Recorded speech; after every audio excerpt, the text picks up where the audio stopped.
Right now, a lot of people are sitting around the kitchen table with bills, trying to figure out what needs to be paid and how to plan for the coming months.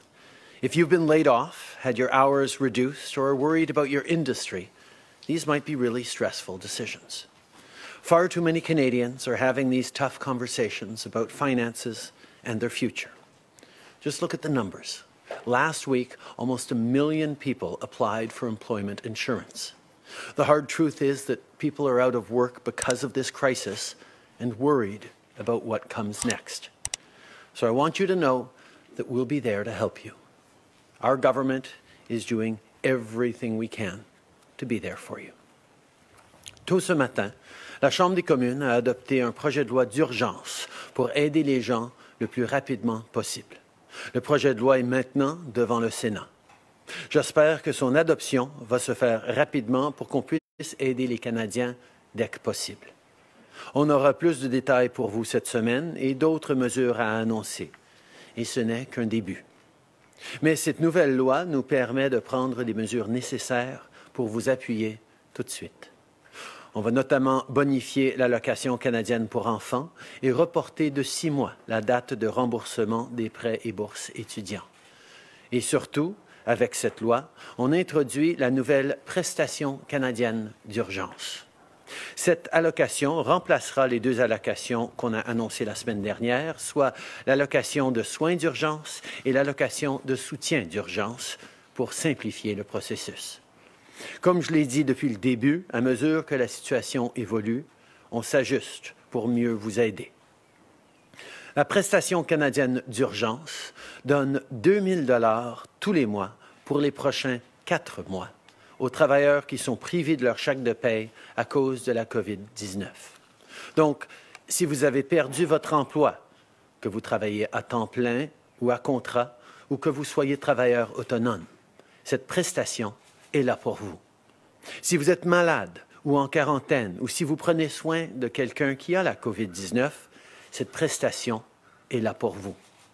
Si vous devez rester à la maison sans toucher de salaire pour prendre soin de vos enfants ou de vos aînés, cette prestation est là pour vous. Et même si vous avez encore un emploi, mais que vous ne recevez pas de rémunération à cause de cette crise, la nouvelle prestation canadienne d'urgence est là pour vous. Un portail en ligne pour soumettre les demandes sera lancé le plus rapidement possible. Et les gens commenceront à recevoir de l'argent dans les 10 jours après avoir présenté leur demande.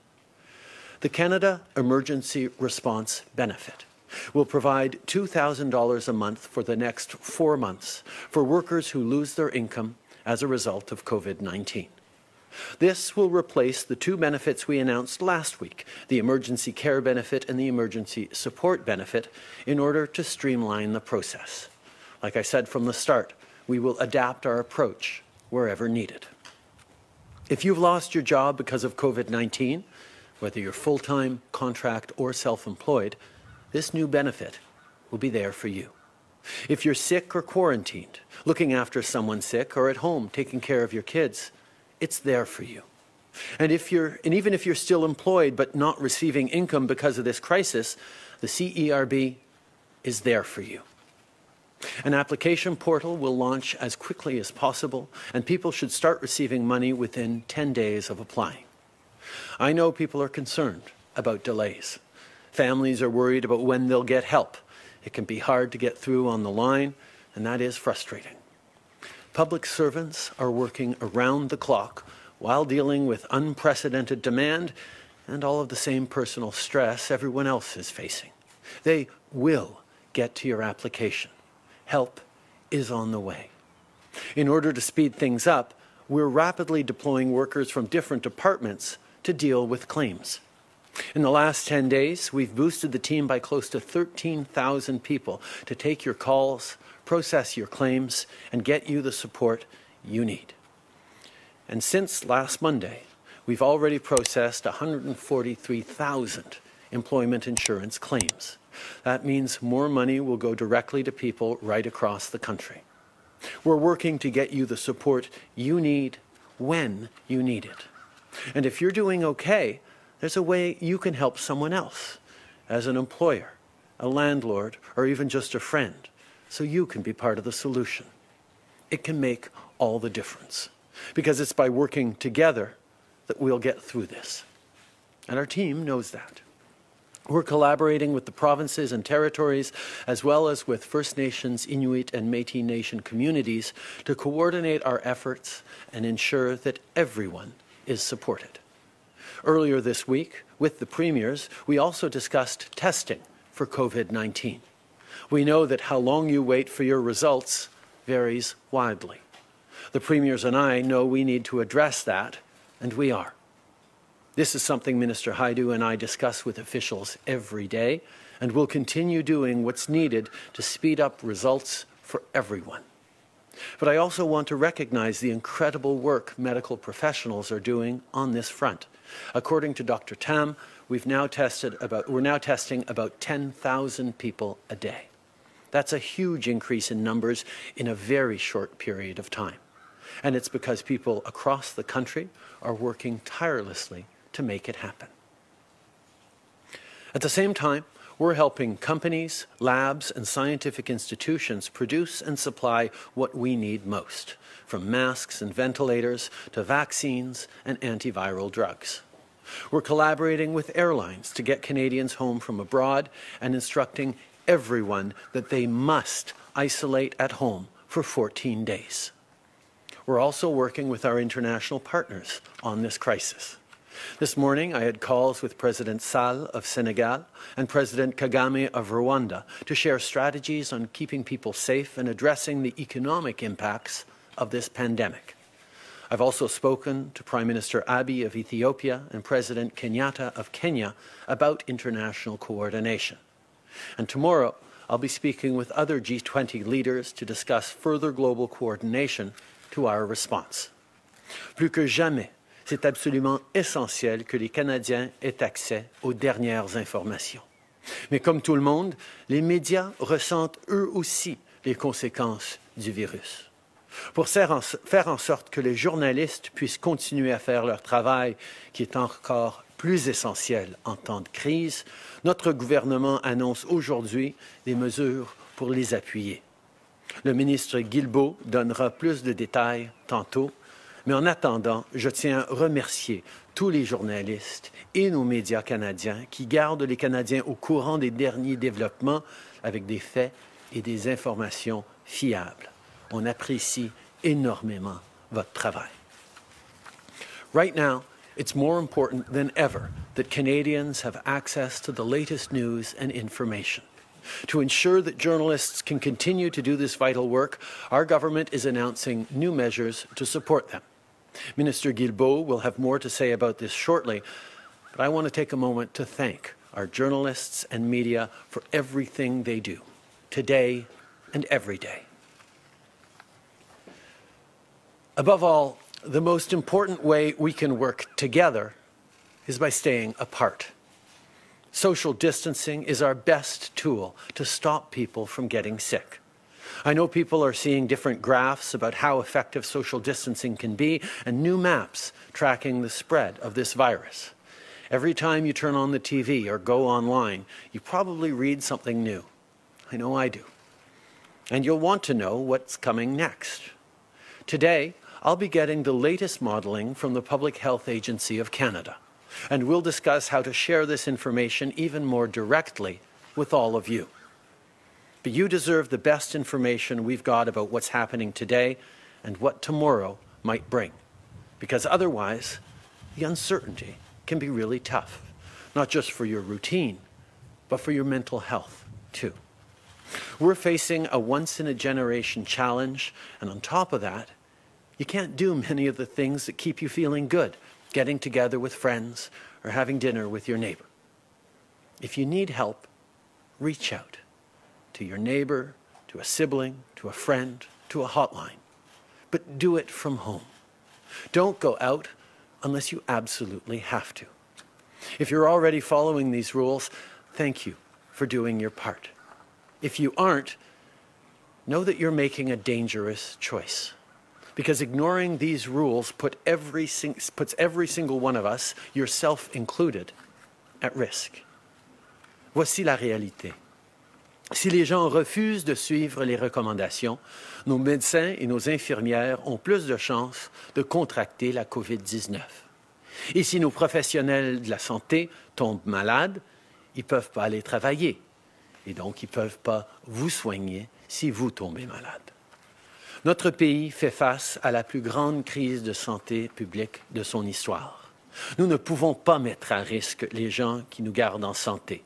Et ceux qui s'obstinent à voir leurs amis ou à recevoir des gens à souper mettent tout le monde en danger. Les épiciers, les techniciens d'électricité, les chauffeurs d'autobus, les agriculteurs, les éboueurs méritent mieux que ça. On doit les protéger.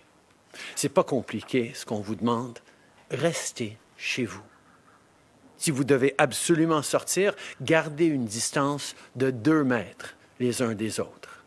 Et si vous revenez d'un séjour à l'étranger, rentrez directement chez vous et restez là pendant au moins 14 jours.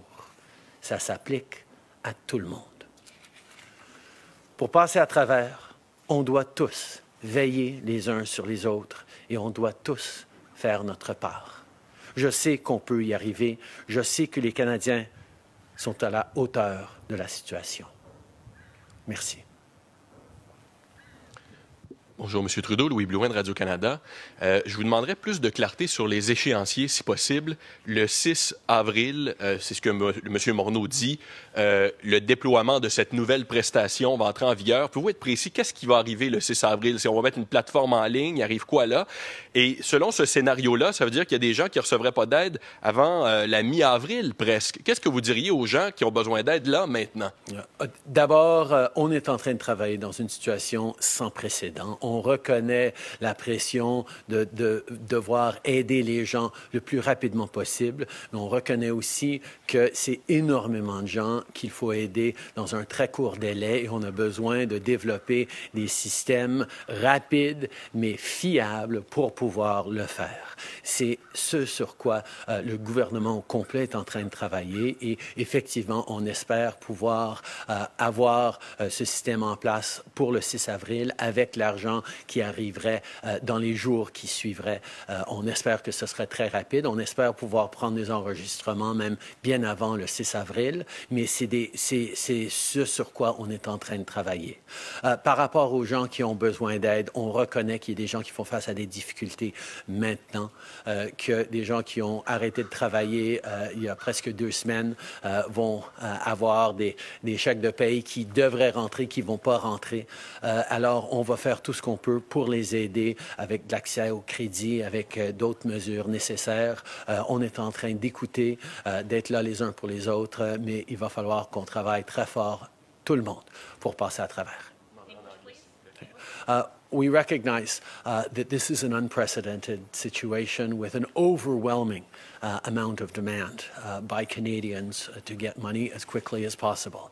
We need to make sure we're getting that money out quickly, but also reliably to Canadians, and that means doing things that government hasn't done before and scaling up our processes extremely quickly. We need to do that in a way that is going to be both reliable and quick, and that's why we're pulling together people from across government to get this done. We are hopeful that the system will be up and running by the 6th of April and that checks or the direct deposits will be flowing days after that. We recognize that that is a ways off still, and there are people who stopped working a week and a half ago, 2 weeks ago, that are now receiving their last paycheck and not knowing when the next money is coming in.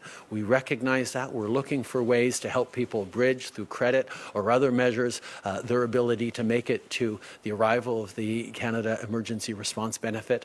But we will continue to work diligently and rapidly to make sure we're helping every Canadian we can.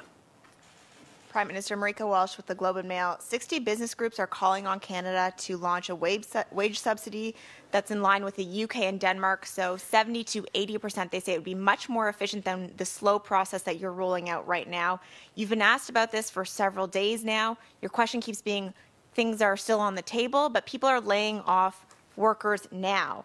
Now you seem to be saying that struggling businesses could choose to simply not pay their employees rather than laying them off. and the workers could then receive payments under this new benefit.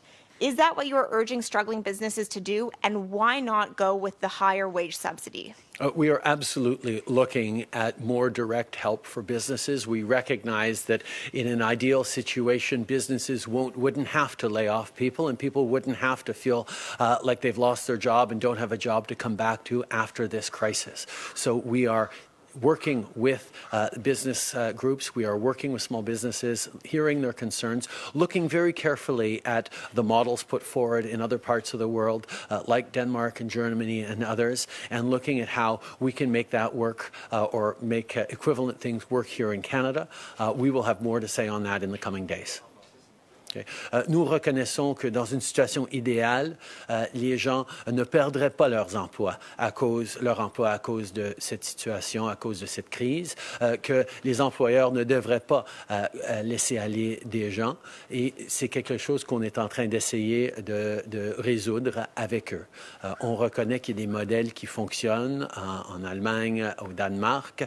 On a aider plus directement par ces mesures de la prestation canadienne d'urgence, mais on sait qu'on peut aussi et on va aussi faire des choses directement pour les petites entreprises, et on aura plus à dire dans les jours à venir. Hi, Prime Minister. It's Annie Bergeron-Oliver with CTV National News. I know you just talked about more direct support for businesses, but can you be more specific in the meantime? You said it will come out later this week. There are many businesses that have already laid off people. There are people at home who cannot afford to pay their rent, and those checks are due very soon. What specific aid is available right now for people who are sitting at home who cannot afford any of their bills? Well, for businesses, we moved very quickly to make credit available for them, to help them bridge through this time, to help them get the liquidity they need at a time of crisis and significant slowdown in the economy. For people at home, we recognize that loosening up rules around credit is also a possibility. We've taken certain measures on that. We know people are anxious. We know that their final paychecks from 2 weeks ago, from last week, are starting to come in now, and they don't know where the next one is going to come in or when the next one is come in. That's why the Canada Emergency Response Benefit is going to flow as a way of giving them $2,000 every month for the next 4 months so that we can get through this together. Bonjour, Raymond Filion de TVA. Monsieur le Premier ministre, vous en êtes maintenant à votre 14e journée d'isolement. Est-ce que c'est donc dire que vous en serez libéré dès demain? Et est-ce que votre conjointe a toujours des symptômes? Merci pour la question. Sophie se sent énormément mieux et les enfants et moi n'ont toujours pas de symptômes. Nous allons et nous continuons de suivre toutes les recommandations des experts en santé. Qu'est-ce que ça veut dire? Ça veut dire qu'à chaque jour, on continue de suivre les recommandations et si la situation change, on va vous laisser savoir. Good morning, Prime Minister. Janet Silver, Global News. With more than 1 million Canadians returning from overseas, especially in hotspots like Europe and New York City, why are we relying on the honor system and not using the Quarantine Act to isolate them, given we know that some people have boarded flights with symptoms just so desperate to get home? It is extremely important that everyone returning to Canada isolate themselves for 14 days. This is a measure that will both keep them safe and prevent further spread of coronavirus through Canada. This is something that we require of every single Canadian coming to this country. We will continue to tell people that. We will continue to highlight that. We will continue to require that of anyone coming into Canada, that they isolate at home for 14 days in order to protect everyone in the country. How can you require it if it's not mandatory? It is required for people to stay at home for 14 days. But it's not mandatory. Olivia Stefanovich, CBC News. Prime Minister, we've learned that sick Canadian travelers are masking COVID-19 symptoms to get through airport screening. Why does Canada not test temperatures, screen air passengers for fever, or use thermal screening at airports? Should there be thermal screening and consequences for those who mask their symptoms?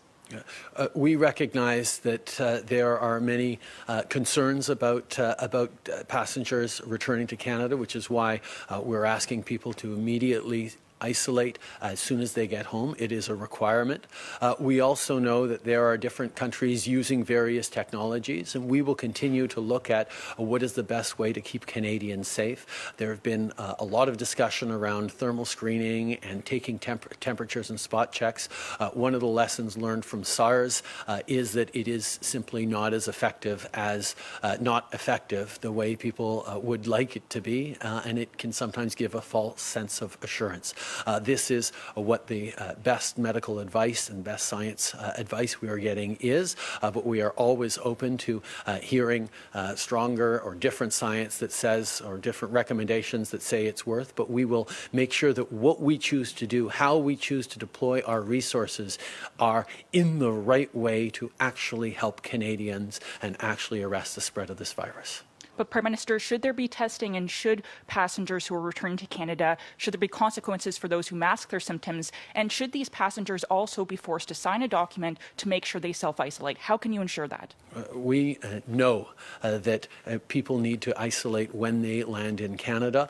They agree to an attestation in their processing when they arrive that they will self-isolate for 14 days. That is an important thing. And Canadians with symptoms will not be allowed to board flights coming home. That is a difficult measure, I know, for many people, for many families, but we need to make sure we're doing everything we can to keep Canadians safe. But some passengers are masking their symptoms. What are the consequences for that? Okay. We will continue to do what is necessary and have been explaining to people what it is they need to do in order to keep themselves safe and keep Canadians safe. On va maintenant passer aux journalistes sur la ligne. Modératrice, c'est à vous. Merci. Thank you. If you have a question, please press star 1 on your telephone keypad. Si vous avez une question, s'il vous plaît, appuyez sur étoile 1 maintenant. The first question is from Lavon Savance from Radio-Canada International. Please go ahead. Votre ligne est ouverte. Yes, hello, Prime Minister. Canada, when you came to power, you announced that Canada is back. The United Nations is asking for $2 billion in emergency funding for COVID-19. Is your government prepared to join this fund? And is Canada setting aside equipment to send to countries that are very hard hit and cannot buy this equipment on the market? In our $1 billion COVID-19 response announced last week, we had already set aside money for international efforts. We, of course, will work with the UN, continue to work with international partners on financial support to ensure that we can respond to this global pandemic with global resources. Canada will be there to participate. And I can also highlight on your second question that we are ramping up production of necessary equipment, of emergency medical equipment, of medications. We know that there is a potential need for much more in Canada, but there is certainly a need for much more around the world. And Canada will be part of the solution, not just to make sure that Canada has all the equipment and supplies needed for our citizens, so should the situation get worse, but we will have, hopefully, equipment and supplies to share with the vulnerable parts of the world that will desperately need help. Merci. Prochaine question. Thank you. Merci. The next question is from François Carabin, Journal Métro. Please go ahead. Your line is now open. La parole est à vous. Bonjour, M. Trudeau. François Carabin, Journal Métro à Montréal. On a mentionné hier au gouvernement du Québec qu'on aurait encore quelques semaines là avec, par exemple, des masques, des écouvillons, donc du matériel médical pour soigner les gens atteints de la COVID-19. Par contre, sur le terrain, l'écho est un peu différent. Il y a des infirmières qui craignent de ne pas avoir assez de matériel médical.